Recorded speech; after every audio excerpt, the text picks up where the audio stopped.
Hi, I'm Andrew, I'm 33. This is my 99 Integra Type R.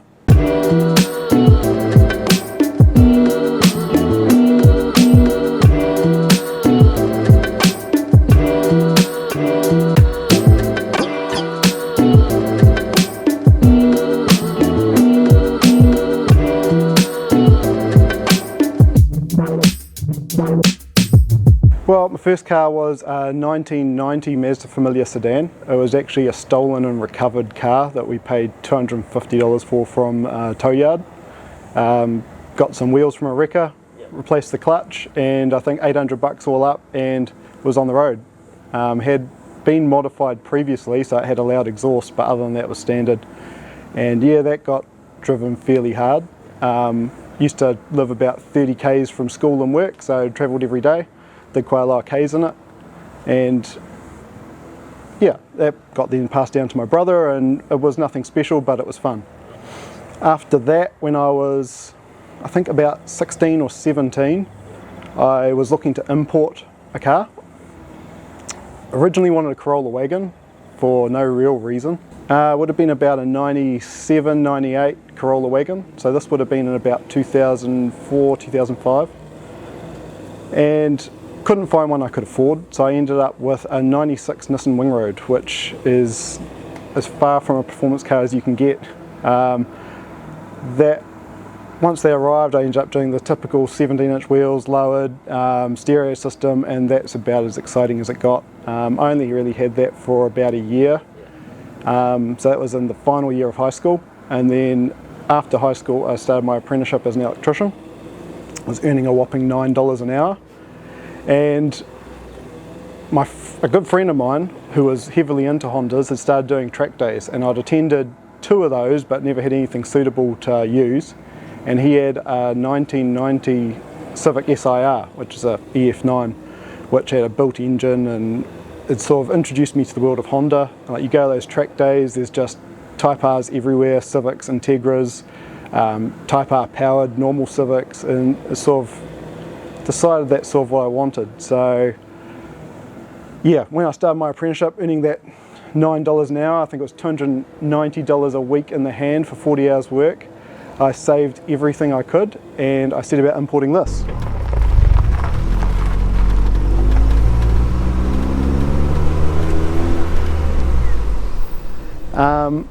Originally, I wasn't really having my sights set on a Type R. It sort of seemed too out of reach, but having the ability to import cars, my parents had imported 1 or 2, which is how I imported my first one, and sort of had those contacts, so I started looking. And at this time, the friend who had the Civic introduced me to Hondas. He was looking for a Type R himself. I can't remember which way around it went, so this is 2007. I can't remember if he got his first or I did, but regardless, so I started to look. I wanted a sedan, and I don't know why, can't remember why. I guess when you look at my vehicle history, I had a sedan car, then I had a wagon, and even the cars after that have all been sort of unusual compared with the typical. Started looking at auction. I sort of tried to bid on about 4 or 5 of them and always missed out. And then this one came up and got the email from the guy with it and thought, oh well, there's no way I can afford that. You know, I've missed out on all these 96 spec ones. This is a 98, and just thought, oh yeah, go for it. And then I went off to, I was doing night class from my apprenticeship, I went off to that. This is before cell phones had internet and all that sort of stuff, so you're sort of oblivious to what's going on. You get home from that and there's an email there saying, you got it. And I was sort of like, what? So it didn't really sink in. I'd only seen 3 pictures of it. I seen a picture of the front, a picture of the back, and a picture of the driver's seat and steering wheel, and like, beyond that, didn't know anything. So that was, for those that know, it's a grade 4, which means it's fairly tidy but nothing special. A few nicks and scratches around the place. Done 104,000 k's or something and was completely standard. So that arrived 6 months later or so. That's a long time. Oh, 6 months? 3 months later. Yeah, okay, makes sense. 3 months. And yeah, had to drive an hour to go pick it up. And that was the first time I'd ever sat in a Type R, driven a Type R, anything. And it was just sort of, I was 18, it just seemed so foreign.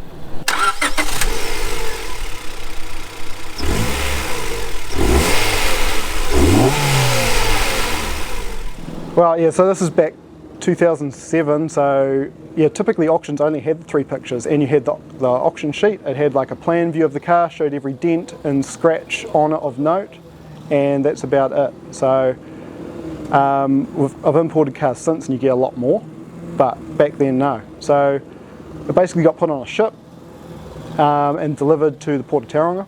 From there, there's a compliance centre there I'd used for my previous car. It just gets delivered to them, and they give you a phone call when it's done.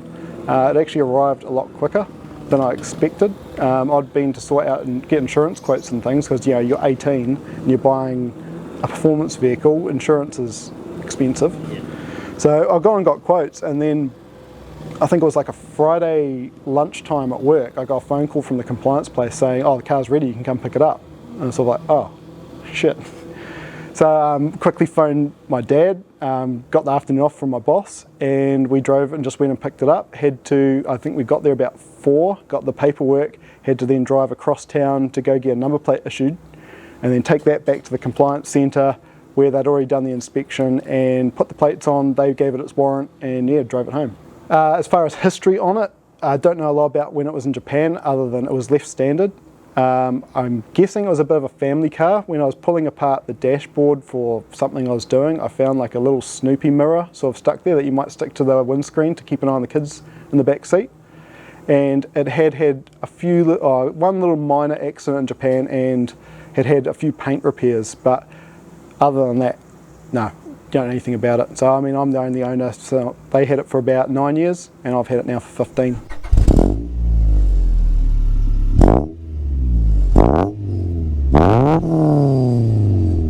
When I imported, I think before it even arrived, I had some stuff ordered for it. You know, I was at that stage, lots of people were doing track days. I had friends that were doing track days. That was all the rage. So yeah, I think before it arrived, I already had like an intake on order, and some various other bits and pieces which I can't remember now.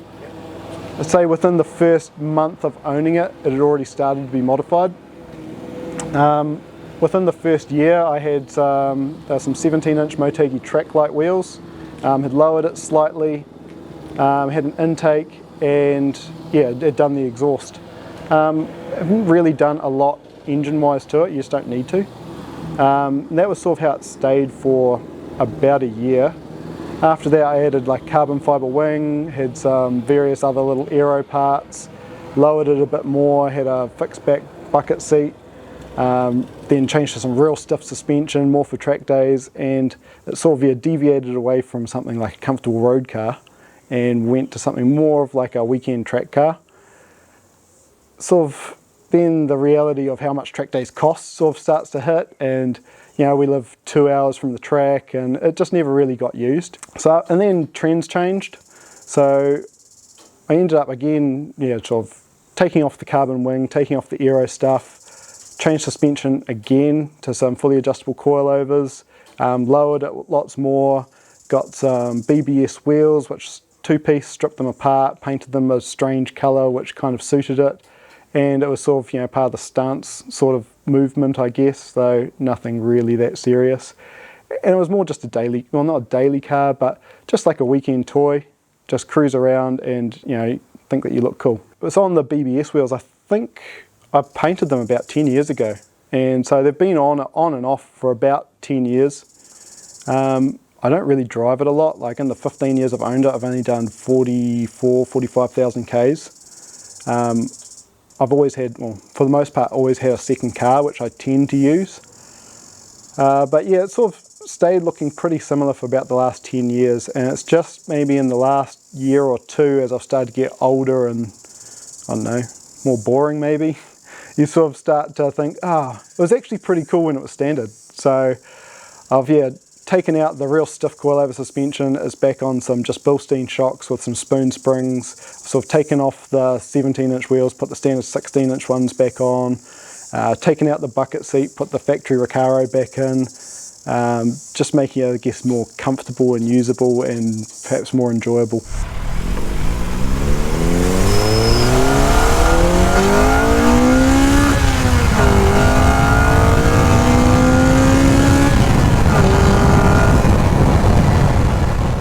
So Type R they've moved on a bit in the later ones, but back when they first started releasing them, Honda basically took a standard road going car, sort of, all they would really do is change the wheels, maybe a spoiler and a front lip, and cosmetically that was pretty much it.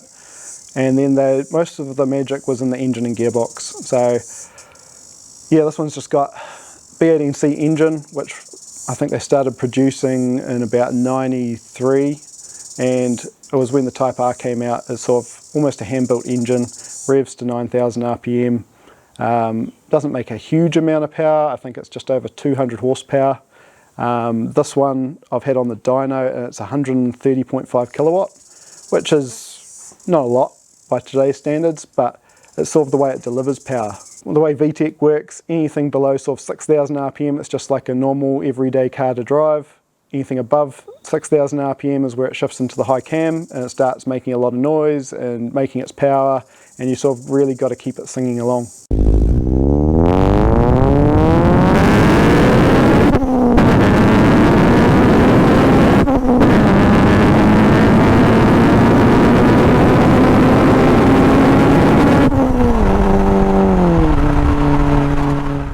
So this one's a four-door. Integras, they made two-door coupe and then the four-door sedan. Of course, when they did the Type Rs, they kept the same thing. Inside, it's just a normal car of the time. It's just got air conditioning, it's got power steering, it's got electric windows.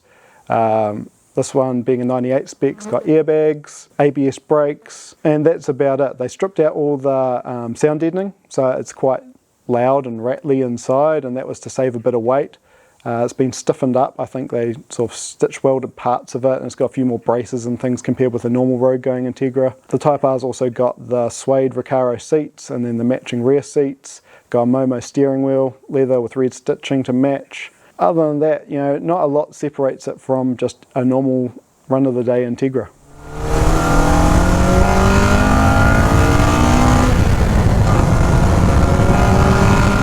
I've mentioned before, this is a 98 spec Integra, which is a term that Honda actually used. Before that, the Integra Type Rs that they made from 95 to 97 are referred to as a 96 spec, which is sort of an unofficial term. So 98 is sort of the facelift, and when they did that, they didn't change a lot. They went to slightly bigger brakes, 16-inch wheels instead of 15-inch wheels. They did a 4-into-1 tubular manifold instead of a 4-into-2-into-1 cast exhaust manifold. It's got a slightly bigger throttle body, slightly more aggressive cams. They changed to HID headlights, which you can tell because it's just got a clear circle here instead of the lines through it. Slightly different rear bumper, and then I guess part of the safety things as well. A lot of the 96 specs didn't have airbags, they didn't have ABS brakes, things like that. When you talk about the Civic Type Rs, you could even order them without power steering, you could order them without wind-up windows, you could order them without the Recaros, so you could basically buy a track car and do what you want with it. Other things I've sort of done is sort of, add this J's Racing carbon fibre intake duct. The intake sits just behind here. Help funnel cold air in. It's probably something that I thought looked cool back when I did it, and sort of now I'm getting older and sort of starting to return it to standard. It's like, kind of got to look for a standard bumper now. But it still serves a purpose. It's not just some random carbon thing just tacked onto the front. It's there for a reason. Notice the number plate. That was something that popped up and added onto it just to sort of give it a bit more personality. So at the time, people didn't understand that there was four-door Type Rs as opposed to all the two-door ones that you used to see around. So a lot of times people would see that and sort of not realise it was an actual Type R. They thought it was something that I'd just put the number plate on and some stickers and just like made my own. In New Zealand, we've got personalised number plates. Most cars, when you buy it, have just got a standard government issued plate, which will be 3 letters, then 3 numbers. You can pay extra and you can go and get a personalised number plate. So it's going to have 6 characters, it can't be rude, and there can only be one of its kind. So if someone else had a better idea than you, then it's already taken, then you miss out. So that's why the spelling of Type R is with an R at the end instead of an R. It was already taken. I didn't get this one issued because they cost $1,000. This was one that someone else had, and it was available secondhand, and I paid $250 for it about 13 years ago and put it on the car, and yeah, it sort of separates it from the crowd and gets a bit of a laugh from some people.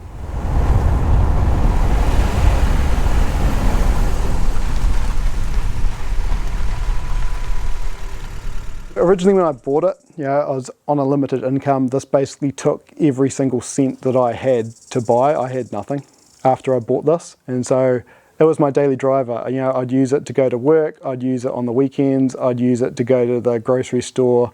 It did everything. After a couple years and sort of, I guess how special it was sort of sunk in, I'd bought a second car. So this kind of went to the background for a little bit as more of just a weekend toy, like I say, doing the track days. Not long after that, the car that I had as my daily broke, and then that sort of spiraled out of control and turned into an even bigger project than this was. So this came back to be the daily for about 2 years, which sort of seems strange thinking about it now. But yeah, so I mean, I'd use this for everything. You park it in town, you travel across the country, and it's fine for that. It's a little bit uncomfortable, a little bit loud, but it's fine. Then as I've got, moved up through my apprenticeship, started to get a bit more income, this has kind of gone back to just sitting in the shed. I mean, there's some years where I've only done 1,000 Ks in it. So I get it out on the weekends, take it for a bit of a drive. Don't really take it too far. I don't do the track days anymore. And yeah, it's just kind of a bit of a hobby now. Do the maintenance on it, keep it locked up, and try and preserve it. And I guess enjoy it to the extent that I can, but without destroying it.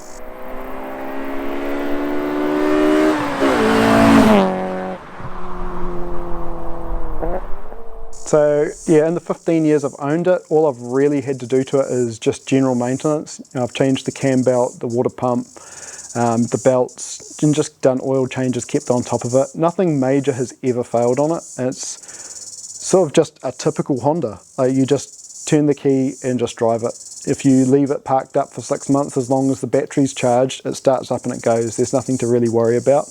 I guess the only con to it, which is probably why I haven't done as many Ks in it, is that I had it so low and so stiff, and I guess without the sound deadening and things like that, it's not that comfortable on the long drives.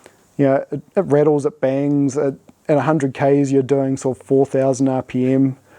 It doesn't have cruise control or any of the mod cons like other cars I've gotten used to do. So I guess that's in part why I've sort of slowly started returning it back to standard. Make it a bit more usable and enjoyable, so you do just, when you go out, go, oh, I'll take the Integra, and you can. I guess the only major con now is that because of what it is, it's sort of now more sought after, so you're a little bit more wary of leaving it unattended for periods of time. Like if you were to go out of town, you're sort of taking it somewhere where you don't have secure parking, you just go, oh, I just don't want to risk it, because you don't want it to get stolen. Because people do now notice it, whereas before you sort of flew under the radar. No one sort of paid any attention to it. But now that you just don't see them on the road anymore, sort of everywhere you go, people are paying it attention, and it sort of makes you question just where you leave it.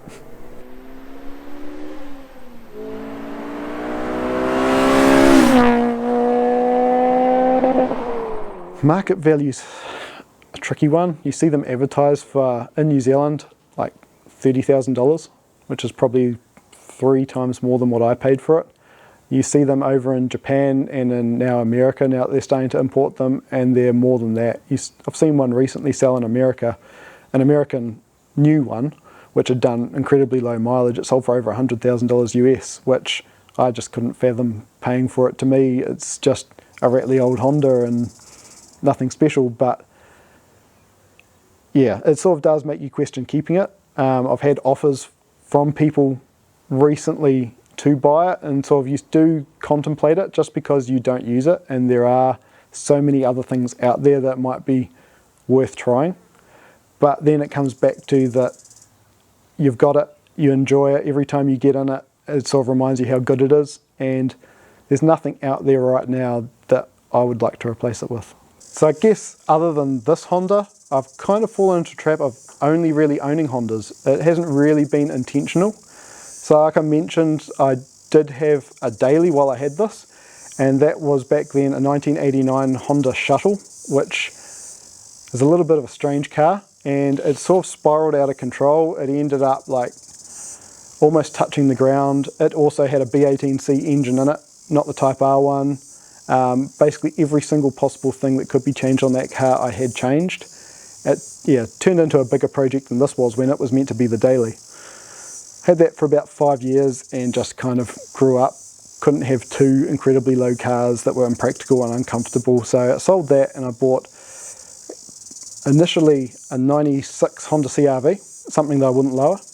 I bought it $1 reserve auction and got it for next to nothing, and then within 2 weeks I'd sold it on again for a profit because it was automatic and it wasn't quite what I wanted. So after that I set about finding a manual one. So then I bought a 1998 Honda CR-V, which was manual, and I sort of did the opposite to it of what I had done.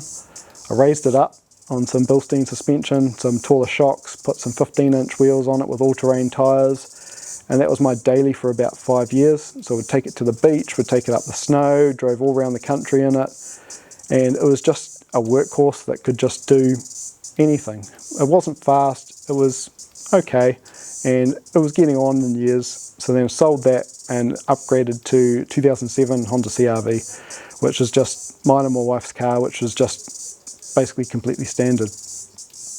But those aren't the only Hondas I have. So I also have 3 currently small Honda motorbikes. Got a 1969 Honda Dax, got a 1974 Honda Chelly, and a 1982 Honda Spacey. I also did have a 1989 Honda DJ1 scooter, which I've just recently sold.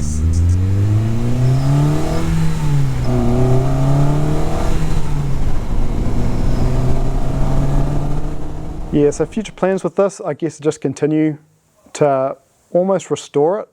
Probably not going to change too much in the way of the modifications that are left on it. Still got the Mugen intake, still got the Mugen exhaust, it's still lowered, but that's about it.